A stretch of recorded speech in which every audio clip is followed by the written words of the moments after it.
Welcome to commerce classes. KSET exam ಈಗ call form ಆಗಿದೆ. So ನಿಮಗೆ ಅದಕ್ಕೆ ರಿಲೇಟೆಡ್ ಆಗಿ ಸಿಲೆಬಸ್ ಏನಿದೆ commerce related Karnataka state eligibility test. ನಾವು ಸಿಲೆಬಸ್ ಅನ್ನ ನೋಡೋದಾದ್ರೆ ಕಾಮರ್ಸ್ ಸ್ಪೆಸಿಫಿಕ್ ಪೇಪರ್ ಏನಿದೆ ನಿಮ್ಗೆ ಎರಡು ಪೇಪರ್ ಇರುತ್ತೆ. ಫಸ್ಟ್ ಪೇಪರ್ ಜಿಕೆ ಪೇಪರ್ ಇರುತ್ತೆ, ಸೆಕೆಂಡ್ ಪೇಪರ್ ಕಾಮರ್ಸ್ ಪೇಪರ್ ಇರುತ್ತೆ. ಓಕೆ, ಈ ಕಾಮರ್ಸ್ ಪೇಪರ್ ಅಲ್ಲಿ ನಾವು ಎಷ್ಟು ಸಬ್ಜೆಕ್ಟ್ ಅನ್ನ ಓದ್ಬೇಕು? ಜಿಕೆ ಪೇಪರ್ ಸಪರೇಟ್ ಆಗಿ ನಾವು ಇನ್ನೊಂದಿನ ನೋಡೋಣ ಸಿಲೆಬಸ್ ಏನಿರುತ್ತೆ ಅಂತ. ಫಸ್ಟ್ ಪೇಪರ್ ಕಾಮರ್ಸ್ ಪೇಪರ್ ಅಲ್ಲಿ ಸಿಲೆಬಸ್ ಏನೇನಿರುತ್ತೆ ಅಂದ್ರೆ ನಾವು 10 ಒಂದು ಸಬ್ಜೆಕ್ಟ್ ಅಥವಾ ನಾವು ಯೂನಿಟ್ಸ್ ಅಂತ ಹೇಳ್ಬೋದು ಡಿವೈಡ್ ಮಾಡ್ತೀವಿ.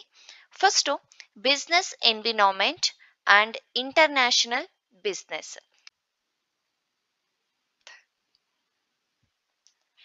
ಈಗ ಫಸ್ಟ್ ಚಾಪ್ಟರ್ ಅಲ್ಲಿ ಇನ್ನ ಸಬ್ ಪಾಯಿಂಟ್ಸ್ ಎಷ್ಟು ಬರುತ್ತೆ ಇಲ್ಲ ಟಾಪಿಕ್ಸ್ ಎಷ್ಟು ಬರುತ್ತೆ ಅಂತ ನಾವು ಕೆಳಗಡೆ ನೋಡೋಣ. Second unit accounting and auditing. Third business economics. Fourth unit business finance. Fifth business statistics and research methods. Sixth chapter business management and human resource management. Banking and financial institutions. Next marketing management, legal aspects of business, and the last one income tax and corporate tax planning. ಈ first chapters ಅಲ್ಲಿ ನಾವೇನೇನೆಲ್ಲ ನೋಡಬೇಕು? Business environment and international business ಅಲ್ಲಿ concept and elements of business environment, economic environment, economic systems, economic policies, monetary policy, fiscal policies, ಹಾಗೇನೆ political environment. ನಾವು business environment ಅಲ್ಲಿ ಯಾವ್ಯಾವ್ದೆಲ್ಲ ನೋಡ್ತೀವಿ? Economic environment, political environment, legal environment. Okay, ಇದ್ರೆಲ್ಲದ್ರ ಬಗ್ಗೆ ನಾವೇನ್ ಮಾಡ್ಬೇಕು? ಥಿಯರಿ ಹಾಗೆ ಯಾವ ರೀತಿ MCQ ಕ್ವಶನ್ಸ್ ಬರ್ಬೋದು ಅದನ್ನ MCQ ಕ್ವಶನ್ಸ್ ಕೂಡ ನಾವು ಸಾಲ್ವ್ ಮಾಡ್ಬೇಕಾಗುತ್ತೆ. ಥಿಯರಿನೂ ಕೂಡ ಕಾನ್ಸೆಪ್ಟ್ ಅನ್ನ ಅರ್ಥ ಮಾಡ್ಕೋಬೇಕಾಗುತ್ತೆ. Next FEMA, scope and importance of international business, globalisation and it's drivers, modes of entry to international business, theories of international trade, government policies ಆಗಿರ್ಬೋದು. Next tariff important.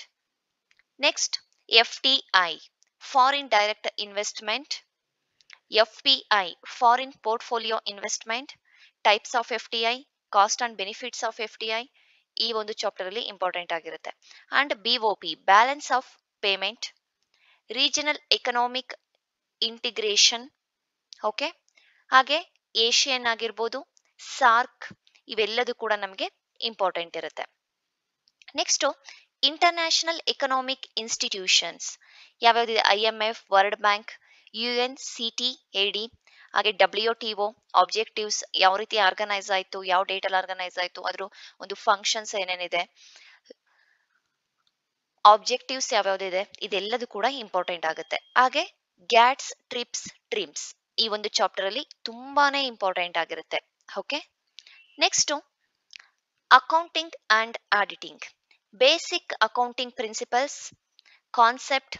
Okay, basic accounting principles concept ನಾವು PU ಇಂದನೂ ಓದ್ತಾ ಬಂದಿರ್ತೀವಿ, ಡಿಗ್ರಿಲೂ ಕೂಡ ಓದಿರ್ತೀವಿ, MCOM ಅಲ್ಲಿ ಕೂಡ ಓದಿರ್ತೀವಿ. Next partnership accounting, admission partner, retirement, death, dissolution, insolvency of partnership firm important. Corporate accounting, issue ಒಂದು ಶೇರ್ಸ್ ನ ಇಶ್ಯೂ ಮಾಡೋದು, ಫಾರ್ಫೀಚರ್ ಮಾಡೋದು, ರೀ ಇಶ್ಯೂ ಮಾಡೋದು, ರಿಡಂಪ್ಷನ್ ಆಫ್ ಒಂದು ಪ್ರಿಫರೆನ್ಸ್ ಶೇರ್ಸ್ ಆಗಿರ್ಬೋದು, ಇಕ್ವಿಟಿ ಶೇರ್ಸ್ ಆಗಿರ್ಬೋದು, liquidation of companies, acquisition, merger, amalgamation, reconstruction, companies, holding company accounts ಇದೆಲ್ಲದೂ ಕೂಡ ನಮಗೆ important. Cost and management accounting ಅಲ್ಲಿ marginal costing, break even analysis, standard costing, budgetary control, process costing. Costing ಅಂದ್ರೆ ನಾವ್ ಏನ್ ಮಾಡಿರ್ತೀವಿ ಈಗ ಡಿಗ್ರಿಲ್ ಆಗಿರ್ಬೋದು ಇಲ್ಲ ನಾವು PG ಲೆವೆಲ್ ಅಲ್ಲಿ ಆಗಿರ್ಬೋದು, ಈ ಒಂದೊಂದು ಟಾಪಿಕ್ ಏನಿದೆ ಇದನ್ನೇ ಒಂದು ಸಬ್ಜೆಕ್ಟ್ ಆಗಿ ನಾವು ಓದಿರ್ತೀವಿ. ಕಾರ್ಪೊರೇಟಿಂಗ್ ಅಕೌಂಟಿಂಗ್ ಅನ್ನೋದೇ ಒಂದು ಸಬ್ಜೆಕ್ಟ್ ಇರುತ್ತೆ, ಫೈನಾನ್ಷಿಯಲ್ ಅಕೌಂಟಿಂಗ್ ಅನ್ನೋದು ಒಂದು ಸಬ್ಜೆಕ್ಟ್ ಇರುತ್ತೆ, ಕಾಸ್ಟ್ ಅಂಡ್ ಮ್ಯಾನೇಜ್ಮೆಂಟ್ ಅಕೌಂಟಿಂಗ್ ಒಂದು ಸಬ್ಜೆಕ್ಟ್ ಇರುತ್ತೆ.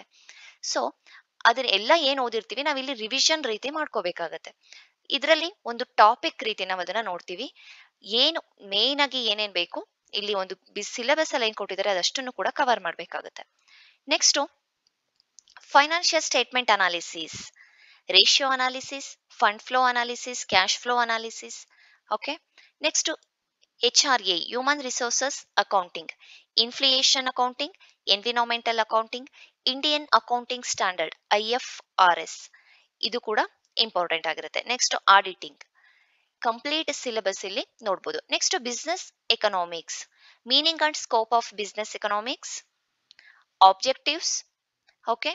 ಕನ್ಸ್ಯೂಮರ್ ಬಿಹೇವಿಯರ್, ಕನ್ಸ್ಯೂಮರ್ ಬಗ್ಗೆ ಕೂಡ, ಗ್ರಾಹಕರ ಹಕ್ಕುಗಳು, ಗ್ರಾಹಕರ ರಕ್ಷಣೆಗೆ ಏನೇನಿದೆ, ಯಾವ್ಯಾವ ಆಕ್ಟ್ಗಳಿದೆ, ಅದು ಕೂಡ ತುಂಬಾನೇ ಇಂಪಾರ್ಟೆಂಟ್ ಆಗಿರುತ್ತೆ.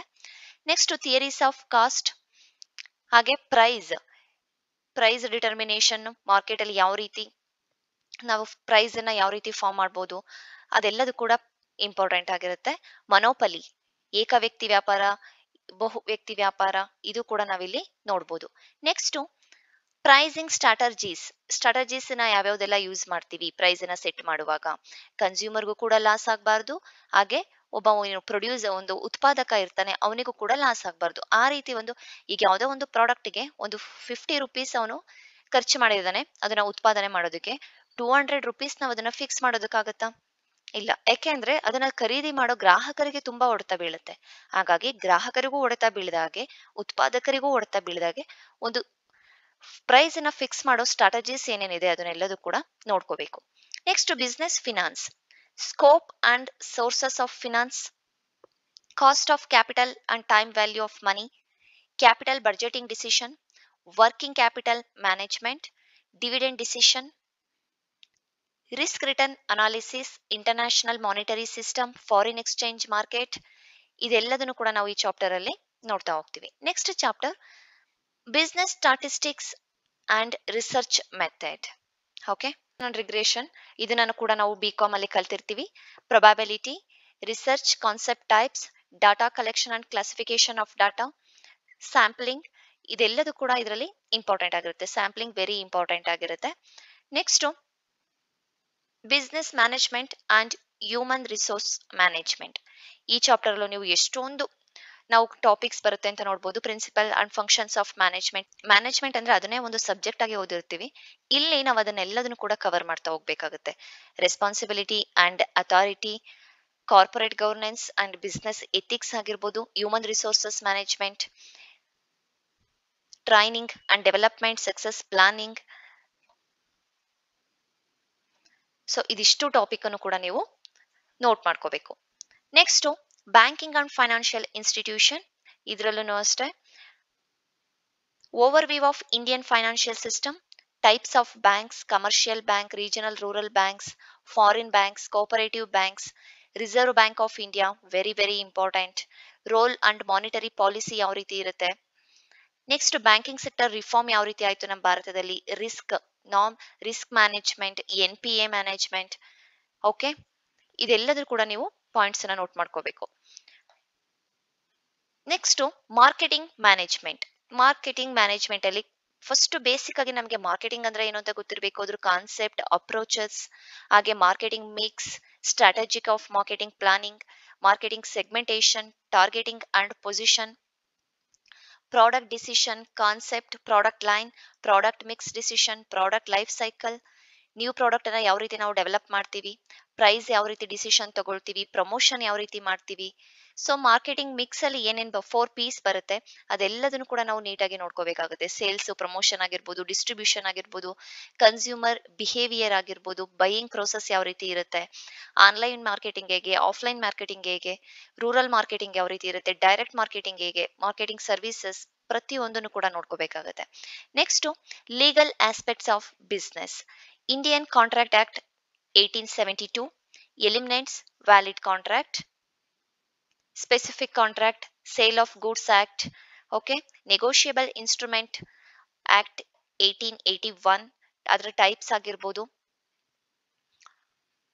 Next chapter RTI, right to information act 2005, very important ಆಗಿರುತ್ತೆ.